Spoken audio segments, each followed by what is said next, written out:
Hello दोस्तों, नमस्कार। स्वागत है आप सभी का अपने नए YouTube channel collection of maths पर। तो दोस्तों, आज के मैं इस वीडियो में क्लास 10th का मैथ का ऑब्जेक्टिव करवाने वाला हूं और इसमें आपको चैप्टर नंबर 1 यानी परमेय संख्या से संबंधित ऑब्जेक्टिव कराऊंगा। यदि आपके पास भी बीवीडी का 2024 का गाइड होगा तो आप उसे आसानी से 1 से 10 तक के ऑब्जेक्टिव को मिला सकते हैं।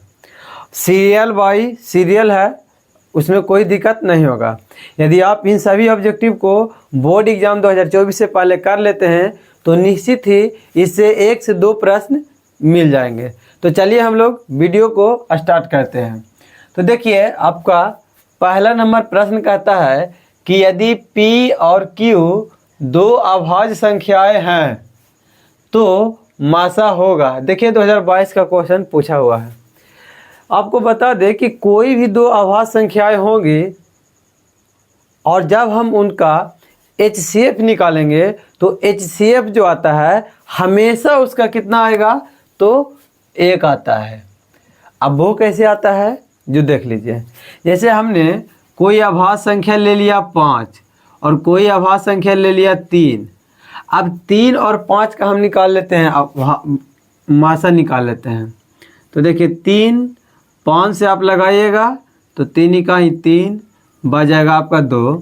फिर आप उतारिएगा 3, फिर लगाइएगा 1 मरतबे 2 तो 1, फिर निकालिएगा तो 1 से 2 मरतबे लगाएंगे, काट जाएगा। देखिए आप बचपन का ट्रिक जानते होंगे कि बायां साइड वाला जो होता है आपका HCF होता है, इसीलिए HCF इसका कितना हो जाएगा, 1। देखिए दूसरा नंबर प्रश्न आपका कहता है कि निम्नलिखित में कौन सी सबसे छोटी प्राकृत संख्या है। आप सभी को पता होगा कि हम लोग प्राकृतिक संख्या जो है, प्राकृतिक संख्या हम उसी को कहते हैं, यानी हम गिनती की संख्या को प्राकृतिक संख्या कहते हैं, यानी प्राकृत संख्या। और देखिए गिनती की संख्या को क्या कहेंगे, तो प्राकृत संख्या कहेंगे, गिनती की संख्या। अब आप बताइए गिनती जो आपका चालू होता है 1 से 2 3 4 डैश डैश डैश, इस प्रकार से अनंत तक जाएगा। अब देखिए सबसे छोटा, तो सबसे छोटा तो आपका इसमें क्या हो जाएगा, 1। तो सबसे छोटी प्राकृत संख्या आपका क्या हो जाएगा, 1। ऑप्शन नंबर सी आपका सही हो जाएगा। अब देखिएगा तीसरा नंबर प्रश्न आपका कहता है संख्याएं 12, 15 एवं 21 का मासा होगा। मासा यानी HCF कितना कितना दिया है, तो 12, 15, 21। तो देखिए एक दिया है 12, एक दिया है 15, एक दिया है 21। अब क्या कीजिएगा, इसका हम लोग अभाज्य गुणनखंड करेंगे। जब आप लोग 12 को अभाज्य गुणनखंड कीजिएगा तो 2 से तो हो जाएगा 6। आप नहीं जानते होंगे तो यहाँ पे आसानी से कर सकते हैं। 2 से लगाएंगे तो 6, फिर 2 से लगाएंगे तो 3, तो 2 गुना 2 गुना 3।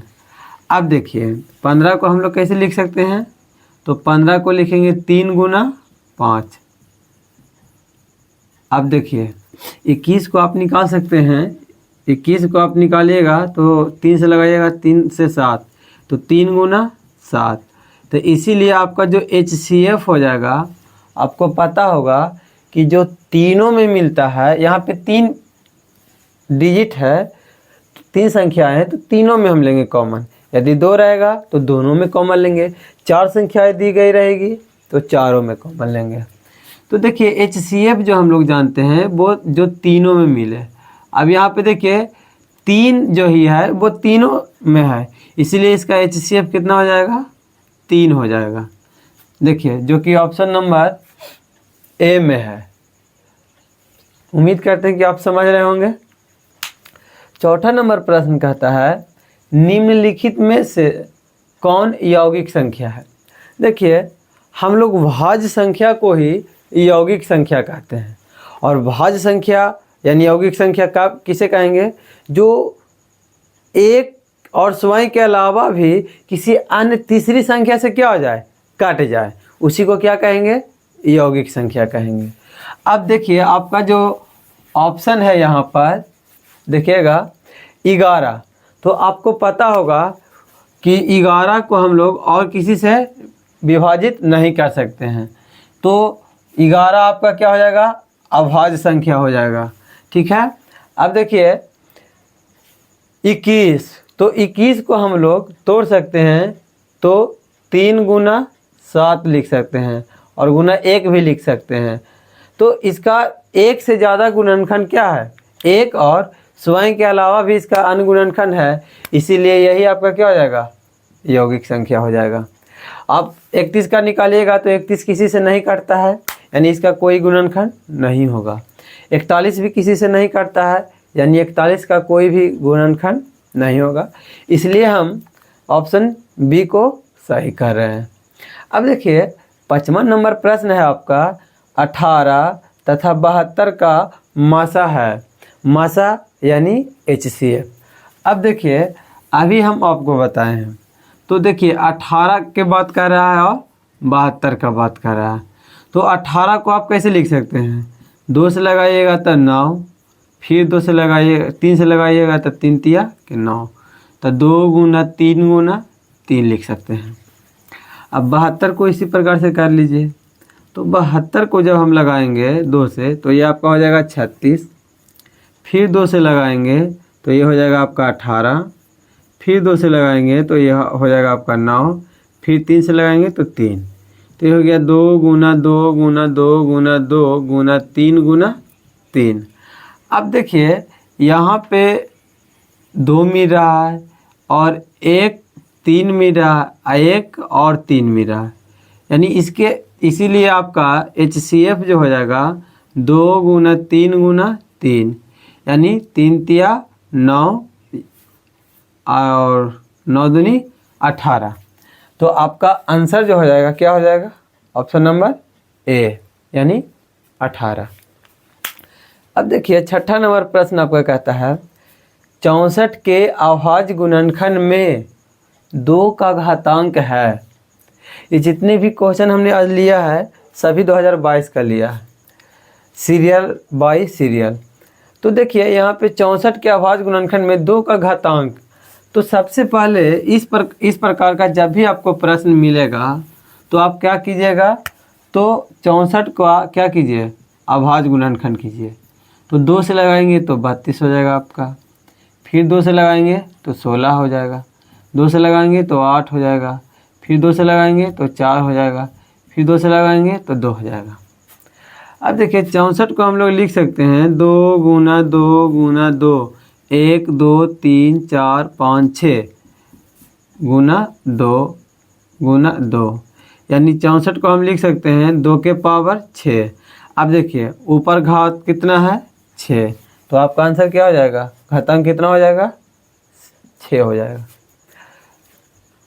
7वां नंबर प्रश्न आपका कहता है निम्नलिखित में से कौन अभाज्य संख्या है। हमने अभी आपको बताया अभाज्य संख्या उसे कहते हैं जो किसी अन्य संख्या यानी 1 और स्वयं के अलावा किसी अन्य संख्या से नहीं कटता है, उसी को हम लोग क्या कहेंगे, अभाज्य संख्या। तो देखिए 33, अगर हम 33 की बात करते हैं तो ये आपका 1 से कट रहा है और 1 33 से कट रहा है, और देखिए 1 और स्वयं के अलावा पता कीजिएगा तो ये 11 से भी कट रहा है, यानी 3 संख्या से कट रहा है, इसीलिए आपका अभाज्य संख्या नहीं होगा। ठीक है। 39 में देखिए ये 1 से कट रहा है, 39 से कट रहा है और 13 से भी क्या हो रहा है, कट रहा है, इसीलिए 1 से ज़्यादा 1 और स्वयं के अलावा कट रहा है ना जी 13 से, इसीलिए अभाज्य संख्या नहीं होगा।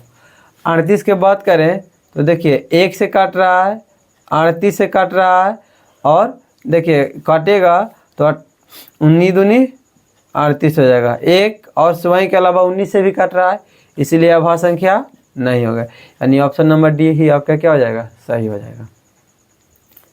8वां नंबर प्रश्न है आपका 156 के अभाज्य गुणनखंड में 2 का घातांक क्या होगा।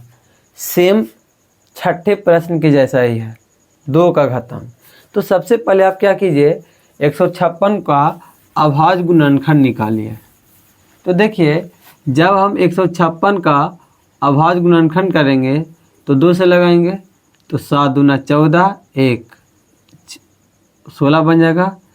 फिर 2 से लगाएंगे तो 3 दूना 6, यहाँ पे बचेगा 1 9, तो हो जाएगा कितना 18, तो 9 दूना 18।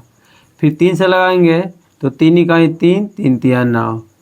अब देखिए 156 को हम लोग लिख सकते हैं 2 गुना 2 गुना 3 गुना 13, यानी 156 को लिख सकते हैं कितना 2 के पावर 2 गुना 3 गुना 13, यानी पावर घात कितना आ गया 2।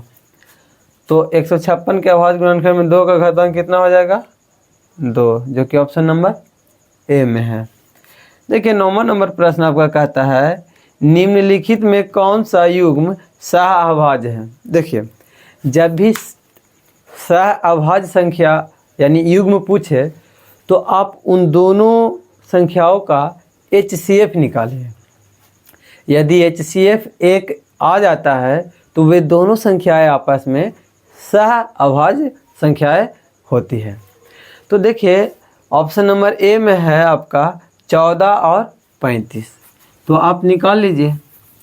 तो देखिए 14 है और 35 है, तो लगाएंगे तो 14 दूना 28, बचेगा आपका 7।